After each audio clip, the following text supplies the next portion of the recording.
Renungan Harian 1 November dari buku This Day in Baptist History 2 dengan judul Seorang Rekan Misi Luar Negeri yang Melegenda.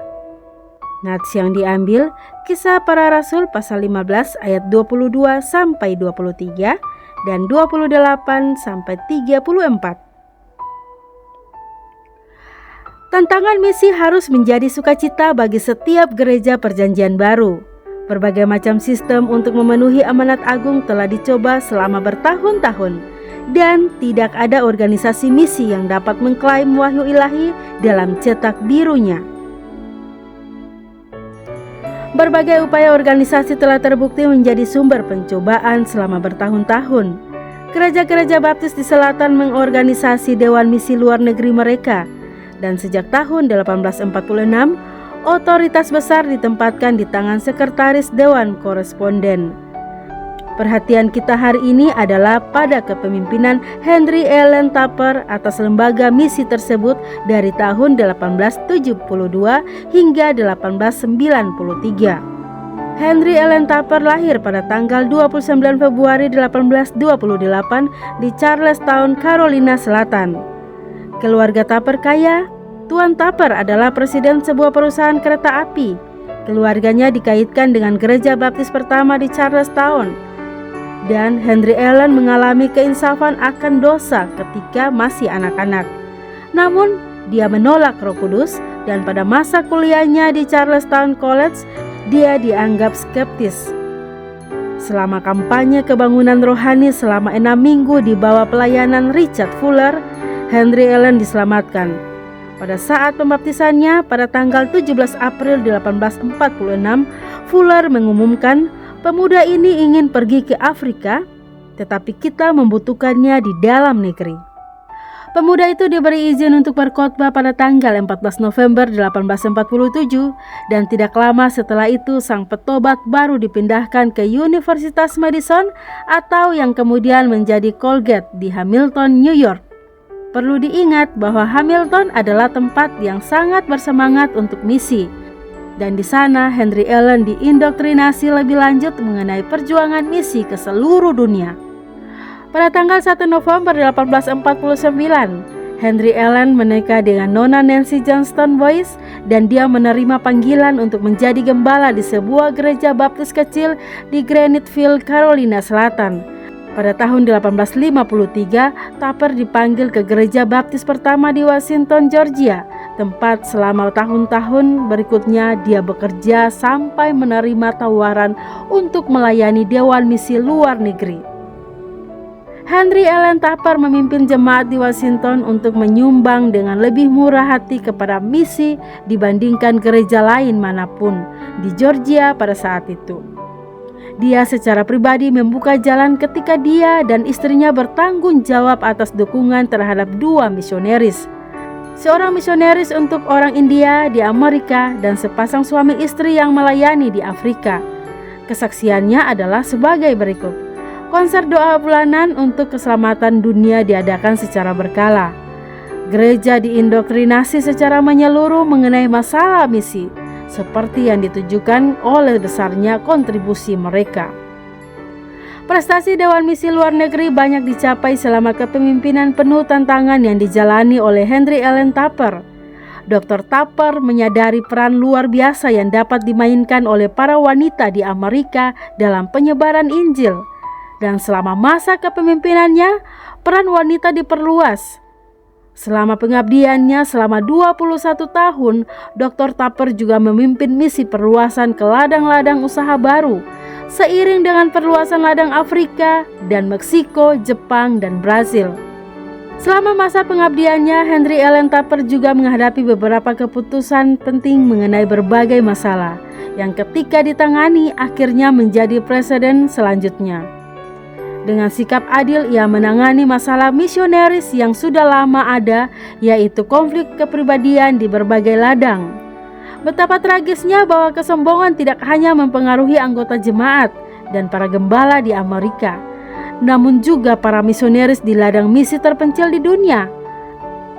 Dia menangani penyimpangan-penyimpangan teologis, karena liberalisme yang menghancurkan yang telah menyerbu ladang misi konvensi trienial yang lama atau saat itu dikenal sebagai American Baptist Missionary Union, segera meresap ke dalam pekerjaan Dewan Misi Luar Negeri dari Southern Baptist Convention juga. Pada masa pelayanan Henry Ellen Tupper, itulah peringatan 100 tahun gerakan misionaris modern diadakan pada tahun 1872. Pada akhir tahun perayaan 100 tahun misionaris, personel misionaris di bawah Dewan Misi Luar Negeri telah bertambah sebanyak 40 misionaris baru. Dan penekanan misi telah dihidupkan kembali di banyak gereja baptis lokal. Henry Ellen Tupper secara pribadi terus memberikan sebagian besar pemasukannya untuk biaya program misi, dan diperkirakan bahwa dia memberikan sekitar 50% dari pendapatannya kembali ke agensi.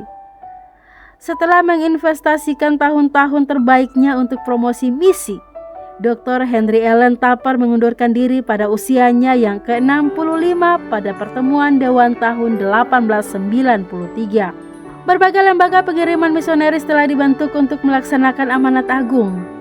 Saya percaya bahwa akan sangat berbahaya jika sebuah lembaga misionaris menjadi terlalu besar.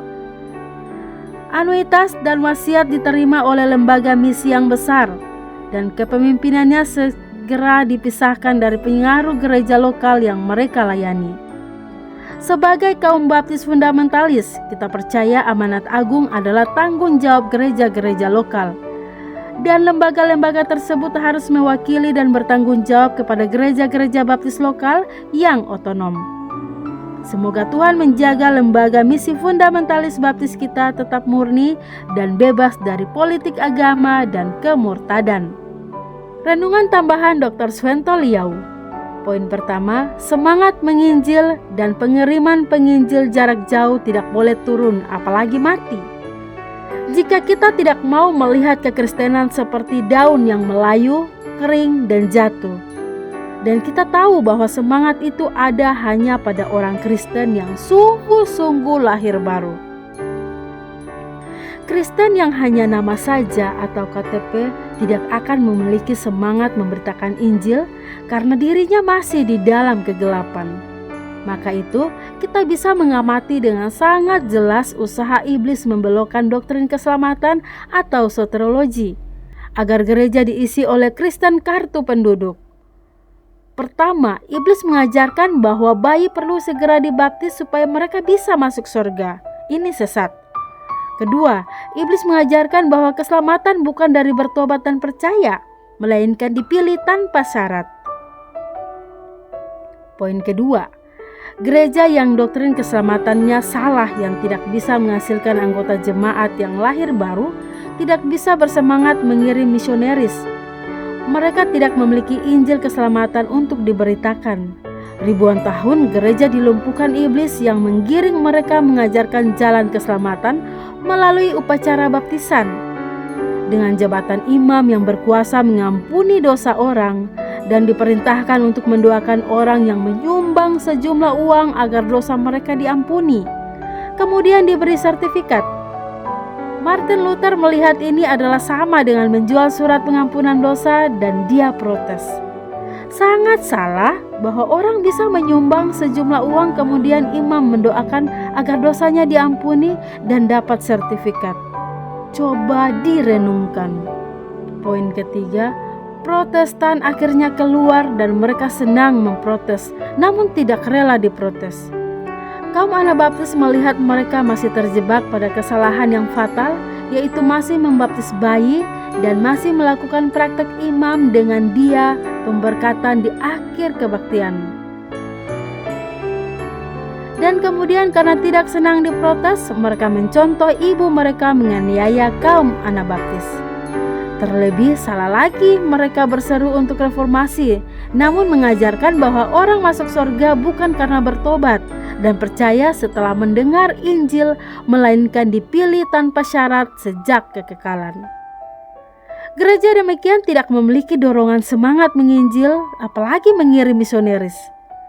Maka itu, Injil berhenti di benua Eropa. sampai tiba saat penganiayaan berhenti dan kaum Anabaptis bebas. Kemudian orang baptis yang pertama kirim misionaris dan penginjilan ke seluruh bumi mulai. Demikian renungan hari ini pada tanggal 1 November bersama saya Lina Dahdi. Tuhan Yesus menyertai dan Maranatha.